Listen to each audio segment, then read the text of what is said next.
What's good, YouTubers and YouTubettes? This is JB Sports, back again with another one.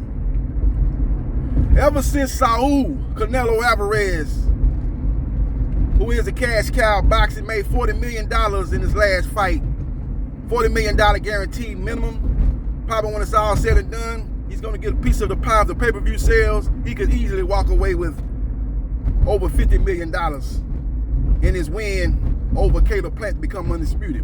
But ever since that big fight that took place Saturday night, Las Vegas, Nevada, aka Sin City, you know, it's been a debate, man, out here. It's been a big topic out here in these YouTube streets. Who would win between a prime Canelo versus a prime Andre Ward?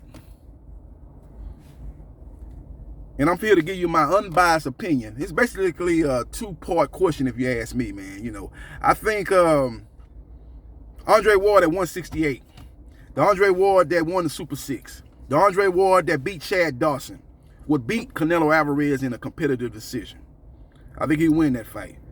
Now, we talk about the Andre Ward that had to take some time off due to his legal issues with the Goosens, and he came back and had a couple of fights at 175 and took on Sergey Kovalev and won both fights. The first fight, I actually thought he lost that fight. The second fight, he stopped Kovalev with some borderline low blows.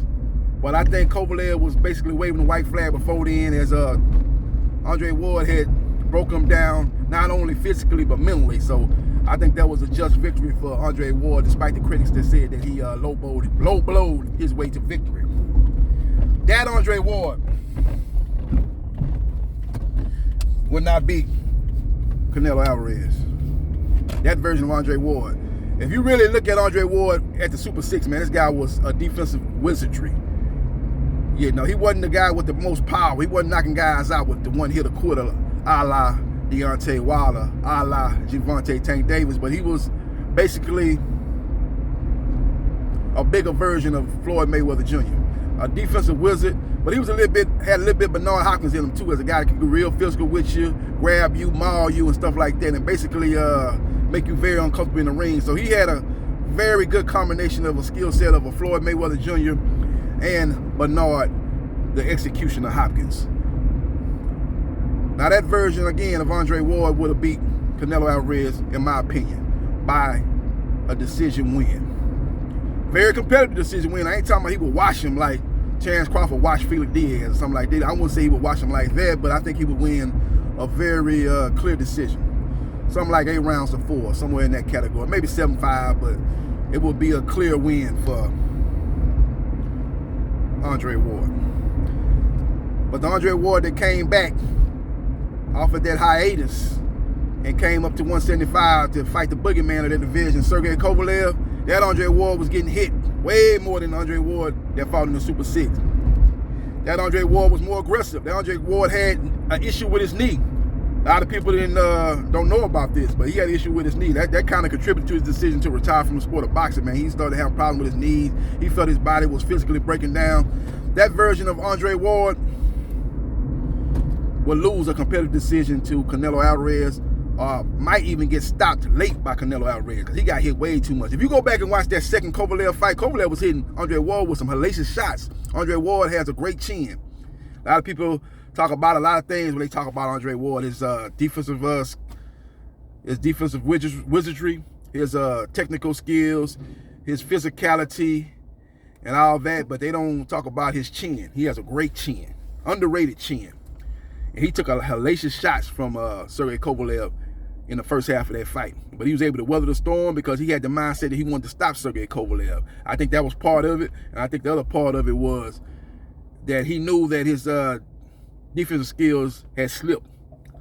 Picking up that weight, he's more of a sitting duck. I ain't saying he just was getting tagged like he was some kind of Arturo Gatti, but I'm just saying his defense skills were not the same. He was a little bit slower. He didn't have the quick defensive reflexes that he had in 168, in my opinion. But he made the adjustment, just like Muhammad Ali made the adjustment. He wasn't the same fighter when he came back off his hiatus due to the government taking his boxing license away. When he came back in 71, in that version that fought Joe Frazier, he got hit way more than the guy that fought Sonny Liston, the guy that fought Cleveland Williams. Because his defensive reflexes were not the same. They were still above par, don't get me wrong. Just like Andre Ward, like I said, he still had great defensive skills, but it wasn't on the level of when he was in the Super 6. It wasn't on the level when he fought Chad Dawson. He wasn't the same fighter, in my opinion. Still a great fighter, still a Hall of Fame fighter, just like Ali was, but we wasn't peak Andre Ward. It wasn't the peak Andre Ward. Peak Andre Ward was the Andre Ward that fought Chad Dawson. Peak Andre Ward is the one that beat Mikhail Kessler. Peak Andre Ward is the one that beat Arthur Abraham. Peak Andre Ward is the one that fought Alan Green, beat him. Peak Andre Ward went in there with one of the hardest hitters in the super middleweight division, Bicker, and beat him. I'm talking about that version of Andre Ward. Again, he beats Canelo Alvarez in a competitive decision. But the Andre Ward that got dropped by Kovalev in the first fight, the Andre Ward that took a lot of hellacious shots from Kovalev in the second fight, but weathered the storm and was able to eventually stop Sergey Kovalev. I think that version of Andre Ward loses a competitive decision or maybe even gets stopped late by Canelo Alvarez. This version of Canelo Alvarez, who in my opinion is right here, fighting right now, is in his prime. Let me know your thoughts about a prime Canelo Alvarez versus a prime Andre Ward. Who you like in that particular matchup? This is my unbiased opinion. And it's basically a two-answer to the question that I posed. The 68 version, the 168 version of Andre Ward, in my opinion, beats Canelo Alvarez. But the 175 version of Andre Ward does not beat Canelo Alvarez. Now, Canelo Alvarez only had, one fight at 175, he knocked out Kovalev. In a fight that Kovalev was winning, in my opinion. But I'm thinking that Canelo right now, fighting at 168, I think he can go up to 175 and compete at a very high level. I think his skill set and his defensive skills and his upper body movement and his activity, just being active. See, that's a lot of things people don't know about. He's just much more active even than Andre Ward. Andre Ward was active too back in the day. But the 175 version of Andre Ward, he fought a couple of times and fought Kovalev twice. That was 4 times in basically a 2 or 3 year span. In that same span, Canelo Alvarez been averaging like 4 or 5 fights. So he's just been much more active than that version of Andre Ward. And then Andre Ward was coming off of a long hiatus due to the legal issues he had with the Goosen family. So we will see what happens and we will see what transpires. Let me know your thoughts about a prime Andre Ward taking on a prime Canelo Alvarez. Who you like in that particular matchup? And subscribe to JB Sports, the man, the myth, the legend. And I holla.